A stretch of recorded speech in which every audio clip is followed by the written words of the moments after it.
40 years back in November 1984, 4,006 were killed in Delhi, the capital of India. The genocide continued unabated for 3 days. Every minute, one Sikh was killed on the streets of Delhi. After the genocide, the guilty were given high positions and they were given the position of power. For 40 years, the victims are still waiting for justice. The cases for the justice to the victims are still continuing even now. I, H.S. Phoolka, a senior advocate, has been handling these cases right from number 1984 onwards. Through this video series, we have made an effort to bring to you how this massacre was planned. It's an effort to take you through the whole entire journey of this 14 years.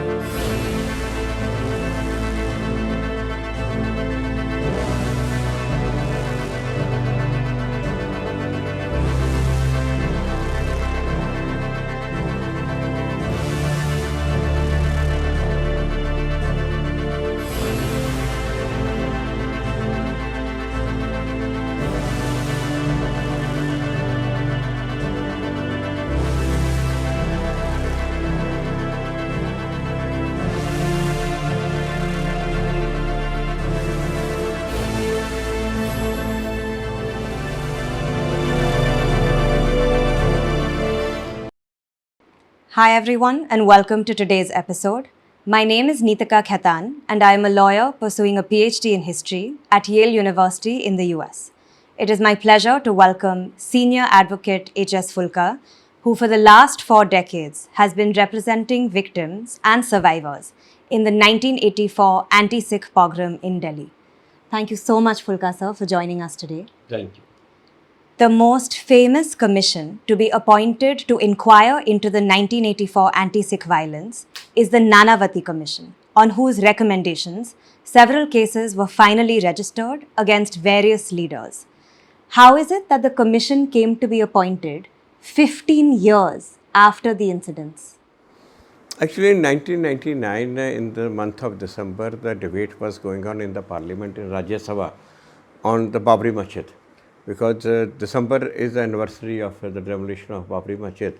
While that debate was going on, in that Kuldeep Nair, the known journalist, he was the member of Rajya Sabha. So he asked a question about the guilty of 84, that how many have been punished and why the justice has not been delivered. Now, while that debate was going on, one MP, this K.R. Malkhani, he was a BJP MP. So he got up and he said, the Sikhs want a fresh commission of inquiry. Why can't we give them a fresh commission of inquiry? Now this has a background. In November 84 of 99, that very year, the memorial function was held. Now Sikh Forum organization, they hold the memorial function every November for the 84. In that memorial function of 99, Justice Sajjan was there and this K.R. Malkhani was also there. And in that function, I raised a demand that the Mishra Commission of Inquiry had a very limited terms of reference and there has not been any exhaustive inquiry till now. Why not this government appoint an exhaustive inquiry? Because the cases have been closed, the guilty are still not punished, the victim has still not got justice. And Justice Sajjan fully supported it. So Malkhani had that background. So he raised this issue. Moment Malkhani raised this issue in the Rajya Sabha, Akali MP supported, many other parties also supported it. That time it was the Bajpayee government. So after that, in next 1 or 2 days, we went and met the Home Minister L.K. Advani. We also went and met the Prime Minister Atal Bihari Vajpayee. General Arora was with me, Justice Arora was also with me, and Madan Lal Khurana had taken us, he had organized these meetings. So L.K. Advani, Home Minister, told us that if the Congress agrees, give consent, then we will be able to appoint. Otherwise, we will not be able to appoint because allegation will be levelled against us about a political vendetta. And that time, Manmohan Singh, he was the leader of opposition in Rajya Sabha. Next day, again this issue came up in the Rajya Sabha. Manmohan Singh gave consent. Just quite surprising. I don't know how he convinced Sonia Gandhi and the Congress party on this. But it also seems that the Congress wanted to put up a face that we are a secular party, so we don't oppose justice to victims. So Congress gave consent. On that, this Commission of Inquiry was appointed, and the government picked up Justice G.T. Nanavati. He had recently, that time, retired as a judge of the Supreme Court. So that is how this inquiry started. So when this inquiry started, and I was representing the victims, and we again formed a group like CJC in 1985 for Mishra Commission. Here we formed a group of November 84 Carnage Justice Committee. And here Kuldeep Nair became its president, and Justice Sajjan was member, because many members of CJC of that time were not alive. Justice Sikri was not alive. Justice Tarkunde was not there. So this group was formed, and so we represented victims in this. Now, a lot of evidence was placed before this group. This group issued notices also to the various leaders against whom allegations come. Now, let me show you this. This is the parliamentary proceedings where the Kuldeep Nair raised the issue. This is the debate on Kuldeep Nair's issue. This is in the Rajya Sabha, the K.R. Malkani, when he raised this issue of commission. So this is as far as the parliament is concerned. Now, after that, when Justice Nanavati gave the notices to the politician whose name had come, he gave the notices to Kamal Nath, Tytler, Sajjan Kumar, and many police officers also. This Nanavati, in fact, dragged this inquiry too long.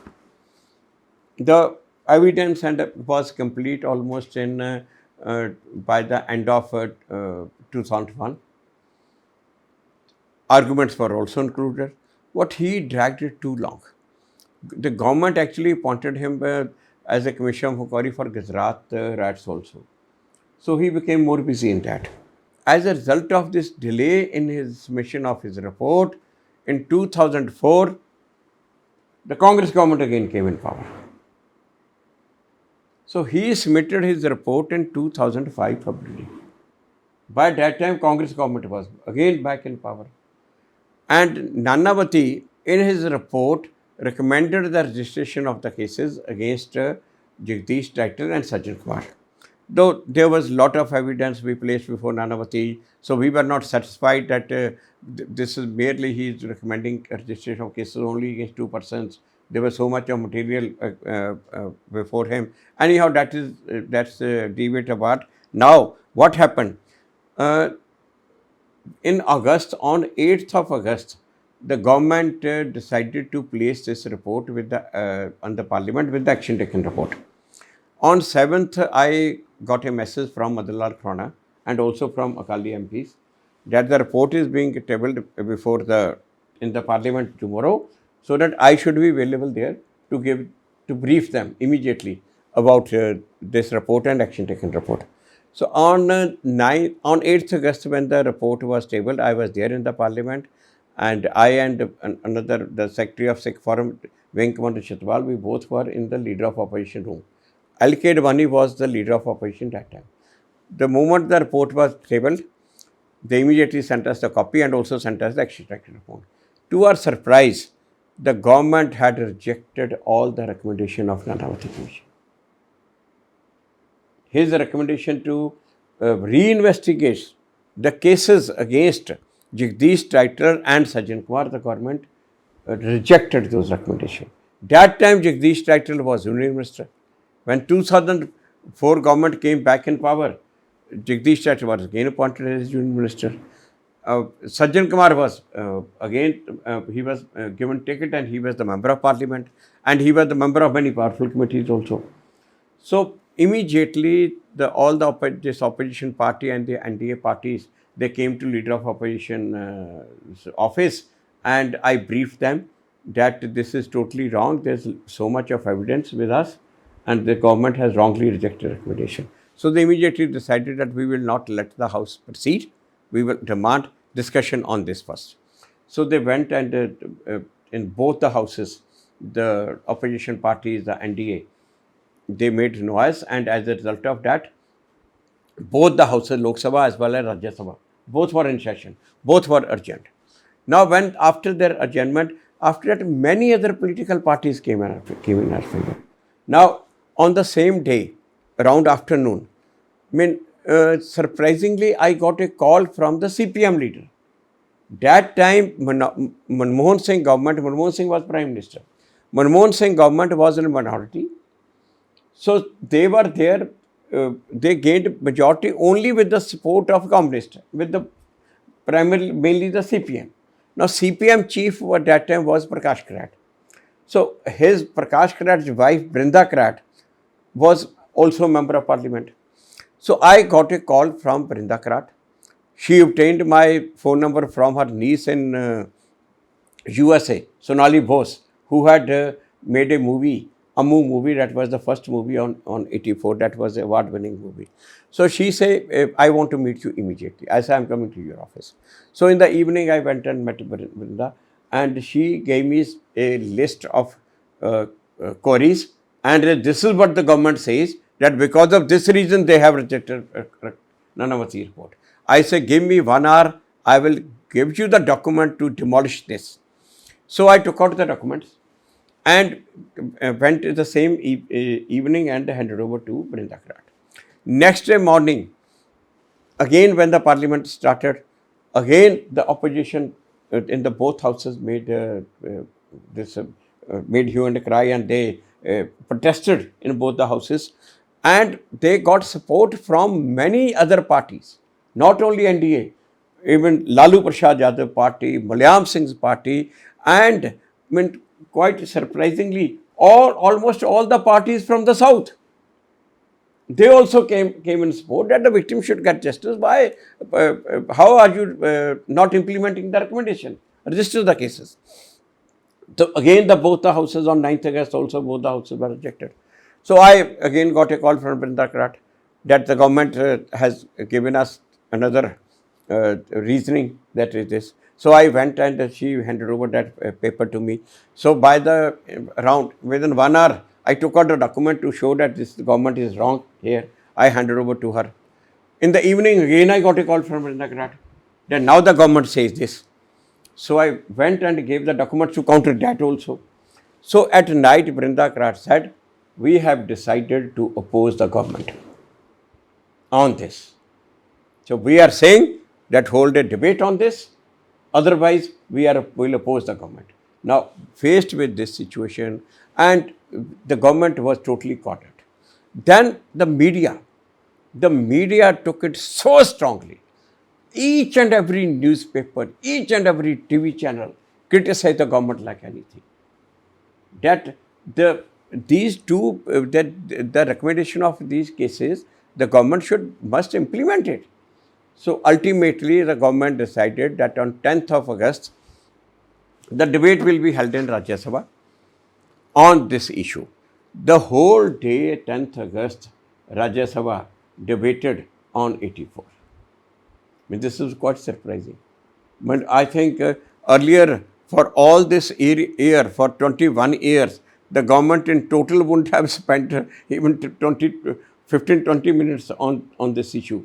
But the whole day debate went on this 84. All the parties, all barring Congress, even their partners in the government, they also criticized, and they also said the victim should get justice. Ultimately, faced with this situation, in the end of this, on 10th August in Rajya Sabha, Prime Minister gave the statement. He said we are registering the cases, and he also apologized on behalf of the nation, and then Tytler resigned as a minister. Sajjan Kumar also resigned from all the committees, powerful committees of which he was a member. So this happened in Rajya Sabha on 10th August. On 11th August, the debate took place in the Lok Sabha. There also at the end of the debate, the Prime Minister announced that Jagdish Tytler has resigned. His resignation has been accepted, and the Sajjan Kumar has also resigned from the powerful committees. Now you see, the media, the way the media took it up. These are the reports which shows the media had severely criticized the government on this their action taken report that the government is wrong. Now the media says the leaders are indicted, but the government are trying to save them. Then this Nanavati also gave the says. Nanavati says, ATR not to my satisfaction. This Nanavati also said that the government is wrong in this. So ultimately, this is the report of 9th August. Parliament adjourned over 84 issues. Parliament adjourned over 1984 right report. This is of 9th August because on 8th August, this is then the newspaper of 11th August because on 10th August, Prime Minister has apologized. The Prime Minister apologized for 84 rats. And Minister accused of killing resigns. When Tytler resigned, these are the newspaper cuttings as far as that is concerned. Now here is Jagdish Tytler resigned. These are the newspaper reports of that time. But then the government asked the CBI to register these cases. The CBI registered these cases, but ultimately this happiness was short-lived. When soon thereafter, in 2007, the CBI gave clean chit to Jagdish Tytler. Without any proper investigation, without examining all the witnesses, the CBI gave clean chit to Jagdish Tytler. I tell you this story, how it happened. It is my absolute honor to welcome Senior Politburo member of the Communist Party of India, Marxist, Ms. Brinda Karat. Thank you so much, ma'am, for joining us today. I wanted to begin by asking about that time in Parliament when several decades later, in August 2005, the Nanavati Commission report was finally tabled in Parliament. Right. I mean, it wasn't a great report, but at the time it certainly pinpointed the role of many prominent leaders of the Congress Party.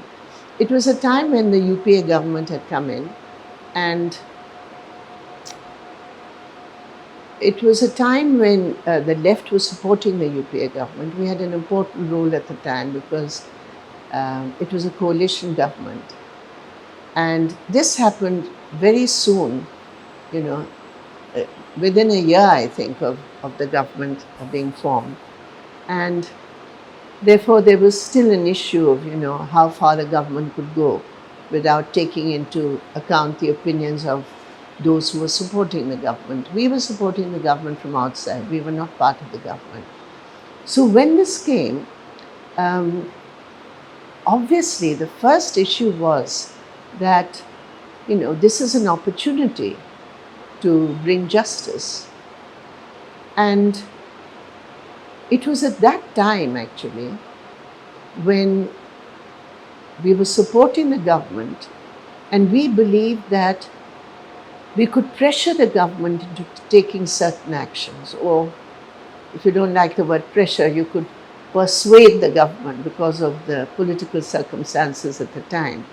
Because at that time, the government and the Congress Party seemed to believe that they could just continue being in a complete state of denial about the role of Congress leaders and take absolutely no responsibility or no accountability as far as the Congress Party and the government at the time had done.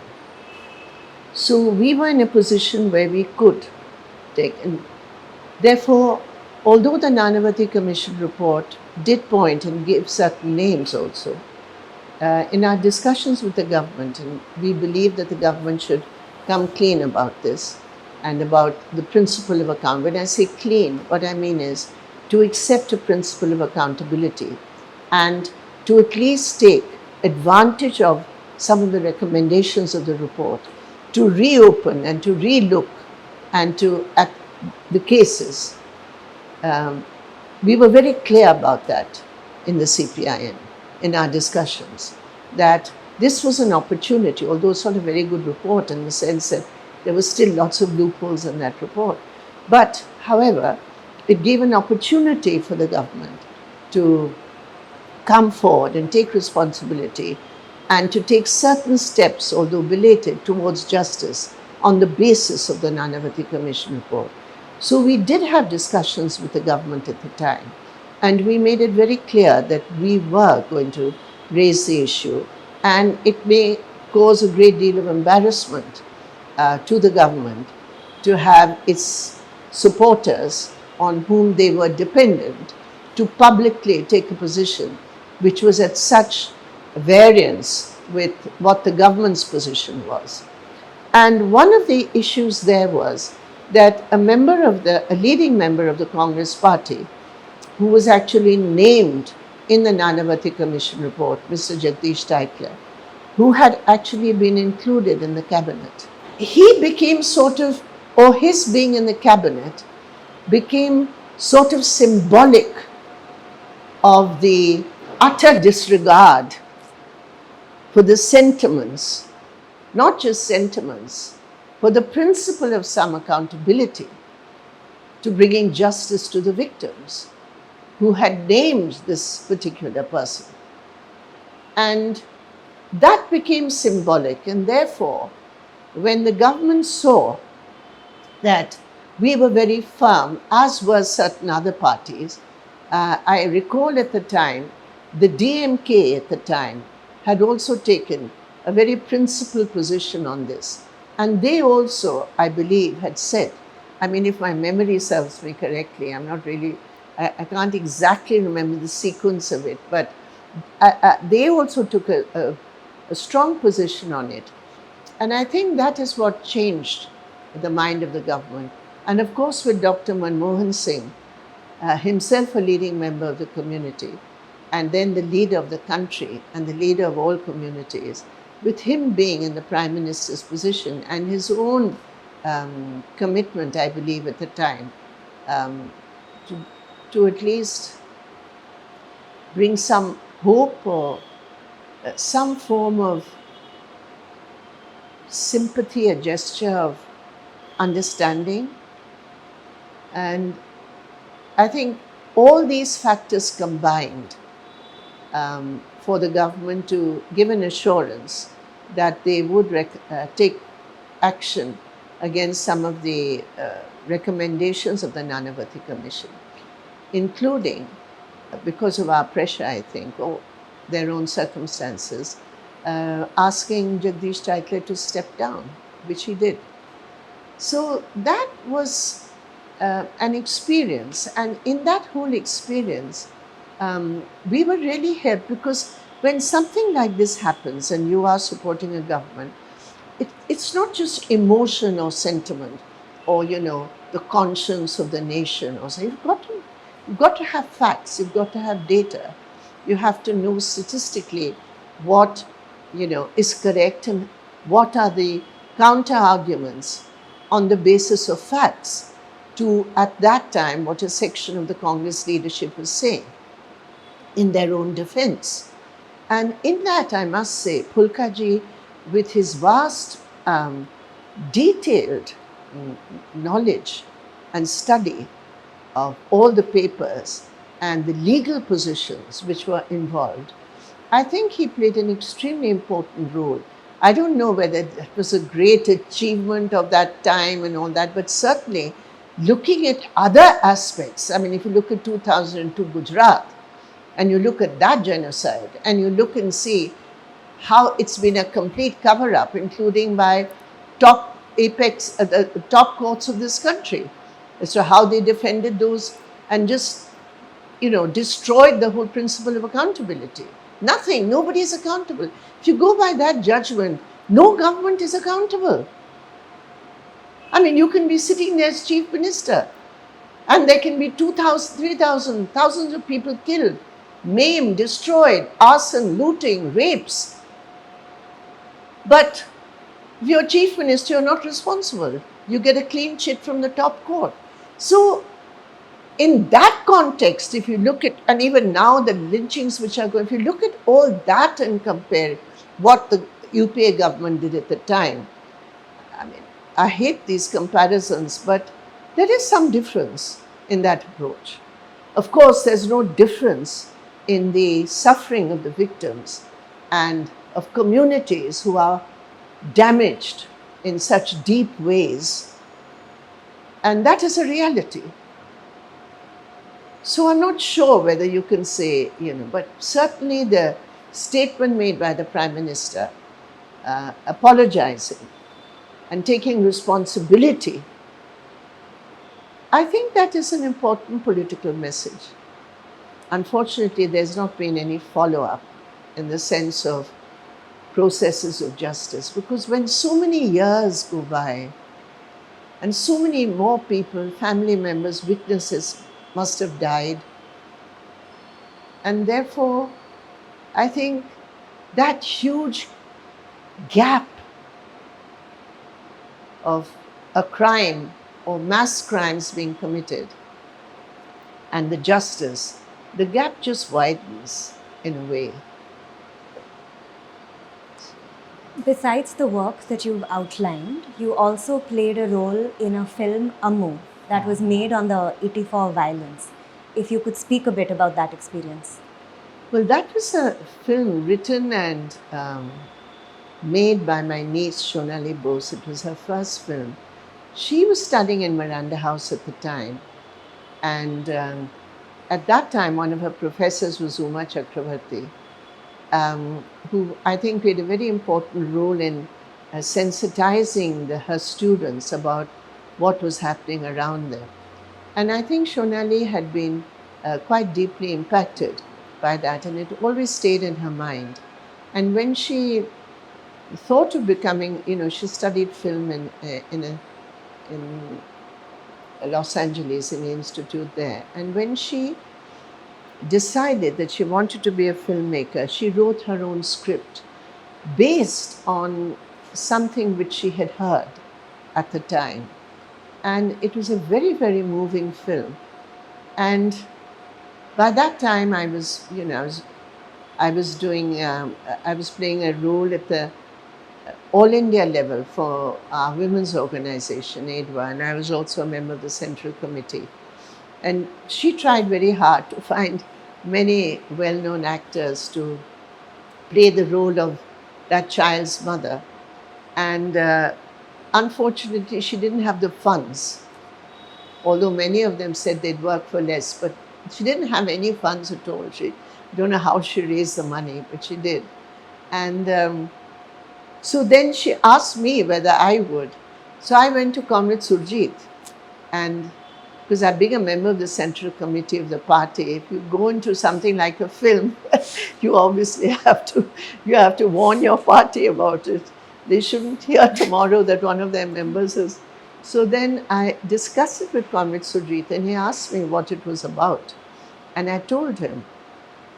And I remember his words. He said, yes, some stories have not been told which need to be told. So go ahead and do whatever you can to help make the film a success.